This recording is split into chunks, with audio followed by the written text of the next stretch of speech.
Aku menjadi jenius berkedip di Akademi Sihir. Bab 13, bagian 1.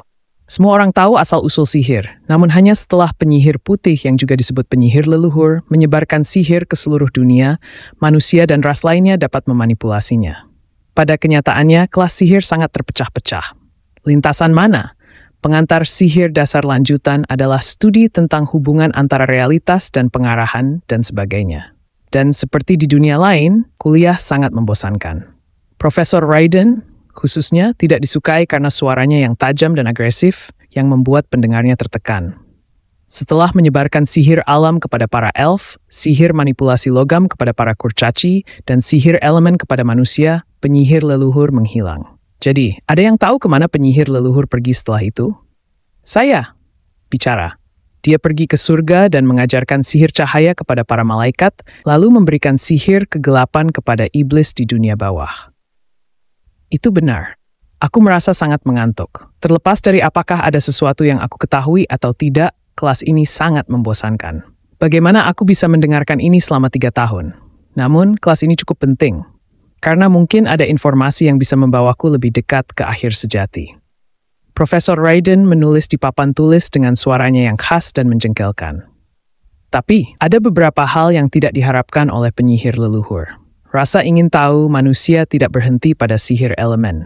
Para penyihir manusia mulai berkeliling dunia dan mencuri sihir dari berbagai ras. Begitulah cara sihir modern lahir.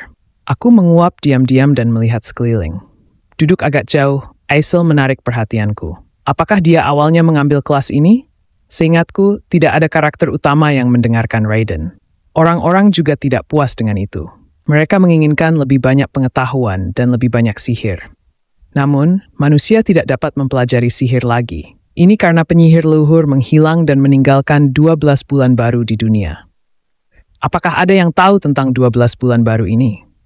Akhirnya, inti pelajaran keluar dan telingaku terangkat.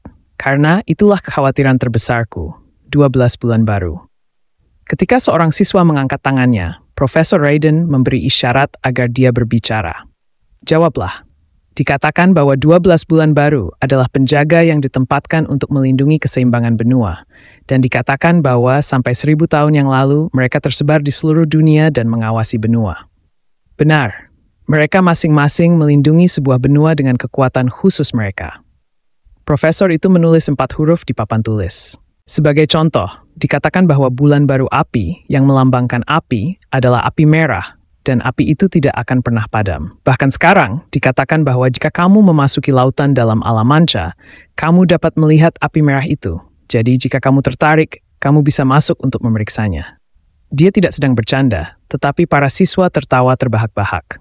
Karena lautan dalam alam manca adalah zona terlarang mutlak yang diperintah oleh Raja Laut Alam Manca. Itu bukan tempat di mana makhluk hidup darat bisa berani masuk. Mungkin hari ini adalah hari dalam setahun ketika Profesor Raiden membuat lelukon yang benar-benar lucu. Fokus. Layar cahaya berkedip di udara, dan tawa berhenti ketika Raiden berbicara. Para siswa memusatkan pandangan mereka pada beberapa gambar yang melayang di udara. Lautan dalam alam manca. Di laut dalam, di mana hanya kegelapan yang mengelilingi, sebuah api merah terang yang tampak mampu menerangi seluruh dunia dikelilingi oleh gurita raksasa. Gurita itu sedang tidur sambil dibelenggu oleh rantai, tetapi anehnya, api itu tidak membakarnya, meskipun menempel pada tubuhnya. Foto berikutnya diambil di tempat yang disebut Pantai Levian. Sebuah pusaran besar terbentuk di tengah laut. Pusaran bencana dengan diameter 500 meter itu dibekukan seluruhnya oleh kekuatan bulan baru perunggu ke-12. Fenomena misterius yang sulit dijelaskan bahkan dengan sihir. Begitu mengejutkan hingga kantukku hilang. Dengan cara ini, setiap bulan baru memiliki kemampuan uniknya sendiri, dan dikatakan bahwa ketika semua bulan baru berkumpul, sesuatu yang sangat istimewa akan terjadi. Apa itu? Profesor Raiden terdiam untuk pertama kalinya atas pertanyaan dari seorang siswa tertentu. Itu tidak ada yang tahu. Ini karena tidak pernah dalam sejarah semua bulan baru berkumpul. Benar, ini karena bulan baru belum pernah terbangun sejak mereka tertidur 1000 tahun yang lalu. Aku memang menemukan beberapa bagian dari 12 bulan baru sebagai pemain ketika aku memainkan permainan itu. Mereka yang melalui peristiwa mereka diberikan keterampilan khusus atau menerima barang-barang dari bulan baru. Dan secara alami, aku tidak punya pilihan selain tertarik karena mereka sangat kuat. Jadi aku menemukan total 5 bulan baru. Bahkan itu hanya mungkin dengan menggabungkan informasi dari pemain lain.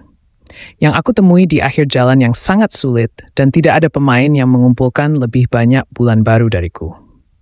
Untuk alasan itu, aku berpikir bahwa keberadaan 12 bulan baru ini mungkin memiliki hubungan langsung dengan akhir sejati. 10 tahun. Selama 10 tahun, banyak pemain telah memainkan permainan dengan berbagai pilihan dan telah melihat banyak akhir. Tetapi, jika tidak ada yang melihat akhir sejati, bukankah jawabannya ada pada konten yang belum pernah dicapai siapapun? Dan itulah 12 bulan baru. Bahkan dalam permainan, meskipun dengan kesulitan yang ekstrem, aku berhasil mengumpulkan 5 bulan baru sambil berkutat di ambang kematian beberapa kali. Tidak ada yang bisa kulakukan untuk melihat akhir sejati. Aku hanya harus mencoba lagi. Setelah kuliah Raiden, aku berjalan menyusuri lorong menuju kuliah berikutnya ketika seseorang memanggilku dari belakang. Permisi? Itu Aisel. Dia mendekat dengan ekspresi sedikit tidak puas dan berkata, "Kamu kenapa mendengarkan kuliah ini?" "Kenapa aku mendengarkannya?" "Pertanyaanmu tiba-tiba sekali," jawab aku. "Yah, sebenarnya. Sebenarnya, kelas bulan baru yang sedang aku ambil sekarang bukanlah kelas yang populer. Sihir pada dasarnya adalah tentang mengembangkan, menghitung, mengatur, dan mengendalikan aliran mana secara matematis. Tetapi filsafat bulan baru tidak memiliki hal seperti itu sama sekali. Sebagai analogi, ini mirip dengan ilmu gaib atau perdukunan.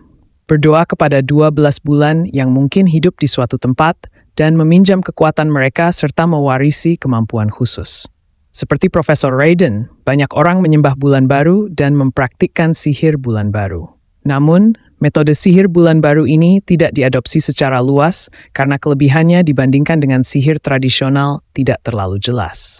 Di beberapa daerah, dikatakan bahwa anggota gereja bulan baru bahkan diperlakukan sebagai bidah dan diusir. Aku hanya mendengarkan karena aku tertarik. Itu saja? Ya? Dia menutup mulutnya sejenak, berpikir, dan setelah menatapku sebentar, dia membuka bibirnya lagi. Baiklah, kalau begitu, apakah ini ada hubungannya dengan nilai? Studi bulan baru adalah hobiku. Bagaimanapun, ada sesuatu yang aneh. Sepertinya kamu tidak ada saat orientasi studi bulan baru. Kapan kamu mendaftar? Ya, itu. Kalau dipikir-pikir, masih ada periode untuk perbaikan mata kuliah. Apakah kamu mendaftar studi bulan baru? Apa kamu tahu daya tarik dari bulan baru? Tidak? Apa yang kamu bicarakan? Setelah mengatakan itu, Aisel berbalik dan menghilang. Atau tidak, kenapa kamu seperti itu? Meninggalkan pertanyaan itu, aku beranjak untuk mendengarkan kuliah berikutnya. Kuliah penuh hingga sore hari ini.